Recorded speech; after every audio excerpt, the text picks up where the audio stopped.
नमस्कार दोस्तों, आप सुन रहे हैं IITM उन्मेष और आज के इस पॉडकास्ट में हम बात करेंगे समाज के एक बहुत ही बड़े और डरावने सच यानी ह्यूमन ट्रैफिकिंग के बारे में। मैं हूं अंजलि यादव और आज हम ऐसे इशू पे बात करने जा रहे हैं जो हर साल हजारों जिंदगियों को तबाह कर देता है। इंसानी तंजीर का काला बाजार यानी ह्यूमन ट्रैफिकिंग। मेरे साथ जुड़ चुकी हैं निर्मला बी वॉल्टर जी, जो मनोबल फाउंडेशन की फाउंडर हैं और इस इंसानियत की जंग में ये एक बहुत ही महत्वपूर्ण भूमिका निभा रही हैं। तो आइए हम इनसे जानते हैं कि ह्यूमन ट्रैफिकिंग होता क्या है, इसके इम्पैक्ट क्या होते हैं और सबसे महत्वपूर्ण, हम इसे रोक कैसे सकते हैं। Hello ma'am, how are you? Hello Anjali, I'm good. Thank you. Thank you ma'am for joining us. It is really glad to have you on our podcast. Ma'am, तो आप हमें क्या अपने फाउंडेशन के बारे में बता सकती हैं? एज अ सोशल वर्कर आपका एक्सपीरियंस कैसा रहा? सबसे पहले तो मैं शुक्रिया करूँगी कि आपने इस क्रिटिकल जो इशू है ना इसको चुना, क्योंकि हम बहुत कम इस पे बात करते हैं और हो सकता है आज हमारे इस बात करने की वजह से कई लोग अवेयर हो, जो इसका एक मेन ह्यूमन ट्रैफिकिंग को रोकने का प्रिवेंशन पे एक जो मेन चीज़ है वो यही है कि हम लोगों को अवेयर कर सकें। तो thank you so much. Thank you ma'am. तो मैम, सबसे पहले हम ये जानना चाहेंगे कि जो लोग ह्यूमन ट्रैफिकिंग को सिर्फ एक डिस्टेंट प्रॉब्लम समझते हैं, तो क्या ये सिर्फ उनको ही इम्पैक्ट करता है या इससे इंडिया में इसे इसको इतना बड़ा इशू क्यों माना जा रहा है?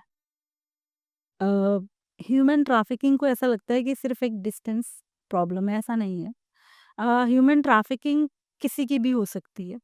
हम अक्सर सोचते हैं कि एक गरीब ही ट्रैफिकिंग का शिकार होगा, वो ही विक्टिम बनेगा। पर आज हर कोई, चाहे वो शहर हो, चाहे वो गाँव हो, चाहे वो कस्बा हो, हर जगह से ट्रैफिकिंग हो रही है। अगर हम देखें इंडिया का ही डाटा तो हर 8 मिनट में एक बच्चा मिसिंग हो रहा है। यस। है ना? तो ये हम ये नहीं बोल सकते कि सिर्फ गाँव से हो रहा है, ये हर एक जगह से हो रहा है और बहुत ज़्यादा हो रहा है। Yes ma'am. तो मैम, जैसा कि हम जानते हैं कि लोग कहते हैं कि ह्यूमन ट्रैफिकिंग ज़्यादातर गरीबों को इम्पैक्ट करता है, लेकिन सोसाइटी में आज भी हर एक इकोनॉमिक बैकग्राउंड से लोग इससे इम्पैक्ट हो रहे हैं। आपका क्या मानना है?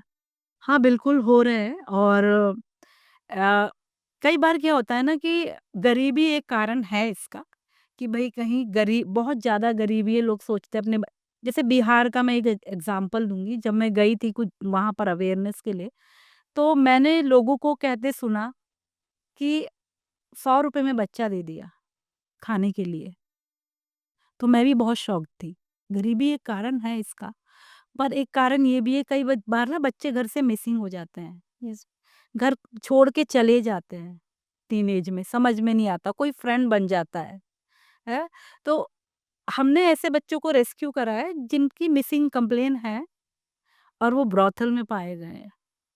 और वो कई बच्चे अच्छे घर से थे, कई बच्चे स्कूल में पढ़ाई कर रहे थे, सिर्फ़ और सिर्फ़ अपने फ्रेंड के साथ आ गए और ब्रॉथल में बेच दिए गए या कहीं पर भीख माँग रहे हैं।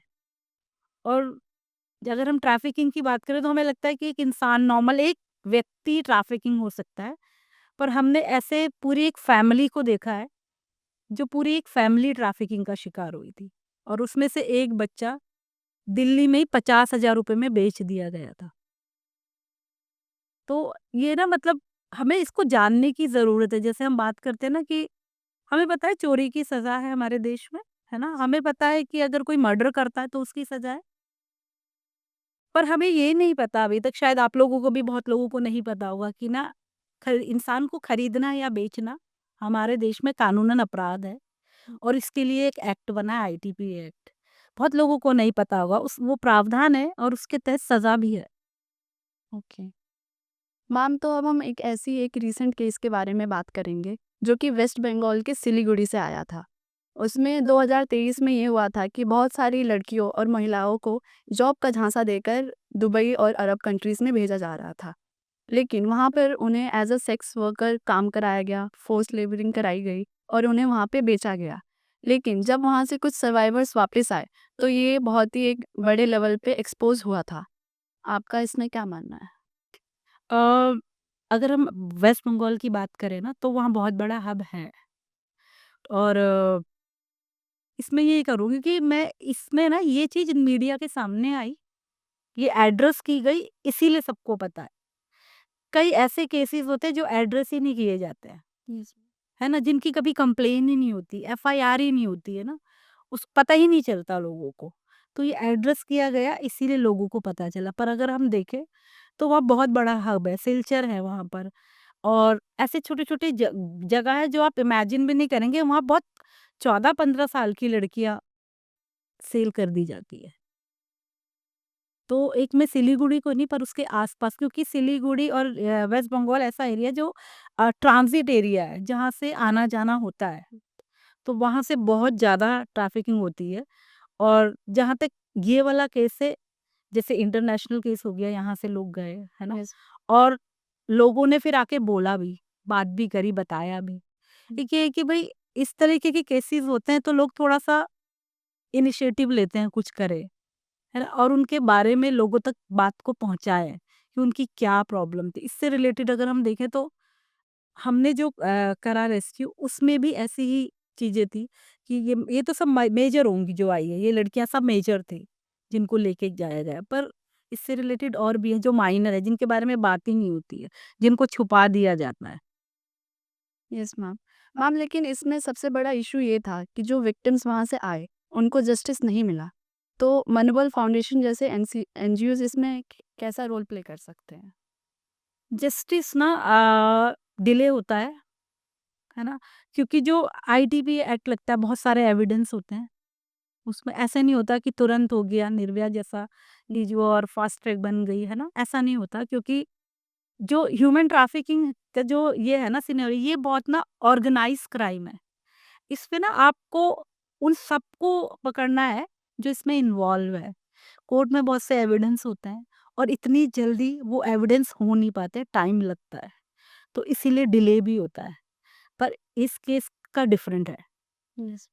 तो ये तो होता है, डिले होता है, पर हमें पेशेंस रखें, क्योंकि एक बेगुनाह को सज़ा नहीं मिलनी चाहिए। वो बहुत इम्पोर्टेंट है। अब आपने बहुत ही सही कहा, किसी बेगुनाह को सज़ा नहीं मिलनी चाहिए। तो अब हम ऐसे ही जानेंगे कि आजकल जैसा कि हम देखते हैं ऑनलाइन ट्रैफिकिंग और ग्रूमिंग बहुत ही बड़ा कंसर्न बन चुका है। इससे बहुत सारी फैमिलीज़ हैं जो सफ़र करती हैं। तो इसको हम बचाने के लिए, या आपने कभी ऐसा कोई केस एनकाउंटर किया है जिसमें ऑनलाइन स्पूफिंग या ट्रैफिकिंग हो रही हो? ऑनलाइन की बात करें ना, हमें ऐसा लगता है ना सिर्फ़ प्रोडक्ट बिकते हैं ऑनलाइन। अमेज़न है, फ्लिपकार्ट है ना? नायका है। पर अगर आप जब देखेंगे ना, तो इसकी एक पूरी वेबसाइट बना रखी है, जो ट्रेडिंग होती है, प्रॉपर तरीके से, ठीक है? और उस ट्रेडिंग में कितने यंग बच्चे होते हैं, आप इमेजिन भी नहीं कर सकते। फ़ोटो के थ्रू भी होती है, फिज़िकली भी होती है, ठीक है? और इसमें ना ऑनलाइन ट्रैफिकिंग में ऐसा है कि ऐसा लगता है कि भई आप सेफ हैं, पर सेफ नहीं है। एक पिक्चर भी अगर आपने, फ़ोटो भी अगर कहीं पर ट्रांसफ़र करी, अक्सर मैं यंग बच्चों से ये बोलती हूँ कि जब आप सोशल मीडिया पे हो, तो अपना सब कुछ पोस्ट मत करो, क्योंकि ब्लैकमेल भी हो सकते हो। उसके थ्रू भी आपसे ट्रैफ़िकर करवा सकता है। क्योंकि जब कोविड था, कोविड के टाइम पे सब लोग अपने घरों पे थे, हुँ। सब मोबाइल में बहुत इन्वॉल्व थे, है ना? उसमें ही हमारा ज़्यादा टाइम जाता था, और सबसे ज़्यादा ट्रैफ़िकर तब वहाँ पर इन्वॉल्व हुआ ऑनलाइन। ऐसे ही एक केस था, एक इंडिया का केस था जो राजस्थान से था। बच्चे ने मोबाइल लिया पेरेंट्स से बोल के, क्योंकि उसे होमवर्क करना था अपना। वो कर उसमें करते-करते क्या हुई, एक लड़के के साथ इन्वॉल्व हो गई। फ्रेंडशिप हुई, बात हुई। अब वो ऑनलाइन ही बात कर रही थी उससे नॉर्मली। पता चला लड़की अपने घर से चली गई। तो पुलिस कंप्लेन हुई, एफआईआर प्रॉपर हुई। जब पुलिस ने ढूँढा तो वो उसको राजस्थान अलवर की लड़की पंजाब में मिली। माइनर 16 साल की लड़की थी। ऐसी अगर हम केस देखें, अगर ह्यूमन ट्रैफिक ऑनलाइन ट्रैफिकिंग की बात करते हैं, तो युगांडा के ऐसे बहुत केसेस हमने करे हैं, जो सिर्फ़ और सिर्फ़ ऑनलाइन ट्रैफिकिंग के थ्रू ही इंडिया में आई है। जब उन्होंने किसी को अप्रोच करा जॉब के लिए, तो उन्होंने उनके वीज़ा, पासपोर्ट सब ऑनलाइन ही बनवाए। उन्हें इनफैक्ट अपने ऑफ़िस भी नहीं जाना पड़ा।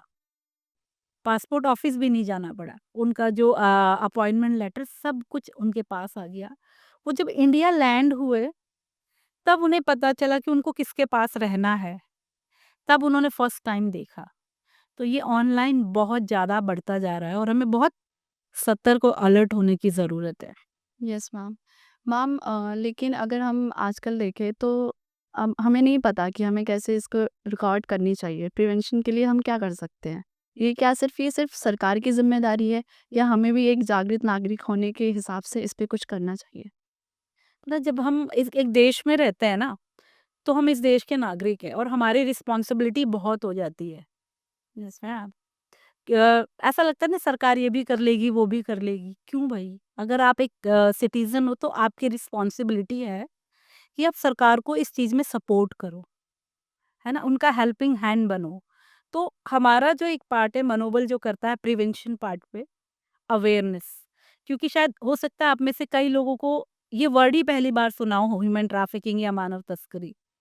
तो लोगों में अवेयरनेस करके जहाँ पर भी आप जा सको, ज़्यादा से ज़्यादा इस पे बात करो। क्योंकि इस पे बात नहीं होती है, रेप में बात होती है, रेप पे, पॉक्सो पे बहुत बात होती है। पर हम ये भूल जाते हैं जो बच्ची 14 साल की बेची गई है ना ब्रोथल में, अगर जब केस निकालेंगे और इस पे बात करेंगे, तो वो पॉक्सो का केस होगा, वो रेप का केस होगा क्योंकि मल्टीपल टाइम उसके साथ रेप हुआ है वहाँ पर। तो हमें ना इस पे बात करनी चाहिए क्योंकि जब आप बात करेंगे आपकी नॉलेज बढ़ेगी। आपको पता चलेगा कि ये हीनियस क्राइम है। आपको लगता है कि आप स्कूलों में जाके अवेयर कर सकते हो नुक्कड़ नाटक के थ्रू, है ना? आपको लगता है कि आप एयरपोर्ट पे अवेयरनेस कर सकते हो, आप वहाँ करो। आपको लगता है रेलवे स्टेशन पे कर सकते हो, वहाँ करो। आपको लगता है कि आप बच्चों को नहीं, आप पेरेंट्स को भी अवेयर करो। तो हम वो सब करते हैं क्योंकि हमें लगता है कि पेरेंट्स को भी अवेयर होना बहुत ज़रूरी है क्योंकि क्या कई यंग बच्चे 12th के बाद बाहर जा जाते हैं, है ना? तो आप इन्वेस्टिगेशन करना बहुत ज़रूरी है। आपको ये ऐसा लग रहा है कि आपने भर दिया फॉर्म हो जाएगा, बहुत अच्छी यूनिवर्सिटी होगी, है ना? पर वहाँ जाके कुछ और होता है। जैसे हमारे देश में कई लोग आते हैं, ऐसे हमारे देश से भी कई लोग जाते हैं। तो हमें उस पे जितना ज़्यादा हो सके इस पे बात करें और अवेयरनेस करें, वो किसी भी माध्यम से। और जो आज आप कर रहे हैं ये भी एक अवेयरनेस प्रिवेंशन का पार्ट है कि आप लोगों को अवेयर कर रहे हैं। Yes ma'am. Ma'am at the end मैं आपसे यही बोलना चाहूँगी कि आप हमारे दर्शकों को, हमारे लिसनर्स को क्या बताना चाहेंगी कि वो ऐसे क्या-क्या मेजर्स लें ताकि वो एक जागरूक नागरिक बन सकें? मैं यही बोलना चाहूँगी कि ना आपके पास जो इन्फॉर्मेशन मिली आज जो भी हम इस पॉडकास्ट के थ्रू कर रहे हैं, वो अपने तक ना रहने दें। कम से कम 2 या 3 लोगों को तो बताएँ कि आज हमने इस पे बात करी है या हमने ये सुना है। हो सकता है कि बहुत लोगों के लिए ये वैल्यू ना रखता हो, पर मैं अपने इस काम के लिए बहुत पैशनेट हूँ, मुझे नहीं आता और कोई काम। तो मुझे यही करना है मैं क्योंकि इस काम से इतनी जुड़ी हूँ कि मुझे लगता है कि जब मैं उनका पेन देखती हूँ ना तो मुझे समझ में आता है ये सच में इतने पेन में है बच्चा। हम इमेजिन सिर्फ हमें लगता है या हो सकता है पर मैंने उसको बहुत पास से देखा है। तो मेरा ये रिक्वेस्ट है कि अगर ऐसी बात होती है तो उसकी रिपोर्ट भी करें और इसके प्रति अवेयरनेस आप खुद भी हो और दूसरों को भी करें और ज़्यादा से ज़्यादा इस पे बात करें। मैम आप एक बहुत ही अच्छा काम कर रही हैं। ऐसे बहुत कम लोग होते हैं जो सोसाइटी में आगे आकर देश के लिए, समाज के लिए अपना जीवन योगदान देते हैं। तो ma'am thank you for joining अस। ये एक बहुत ही वैल्यूएबल इनसाइट था। आपने एक बहुत ही नॉलेजेबल और इन्फॉर्मेटिव इन्फॉर्मेशन हमें दी। तो इसके लिए आपका बहुत-बहुत धन्यवाद। तो दोस्तों, थैंक यू। ह्यूमन ट्रैफिकिंग सिर्फ एक क्राइम ही नहीं बल्कि इंसानियत के खिलाफ एक जंग है। तो हमारे साथ जुड़िए और इसे ख़त्म करने में हमारी मदद कीजिए। मैं हूँ अंजलि यादव। अगले एपिसोड में हम ऐसी ही चीज़ों के लिए मिलते रहेंगे। ऐसे इंटरेस्टिंग टॉपिक पे बात करने के लिए हमारे साथ जुड़े रहिए। IITM Unmesh. Thank you.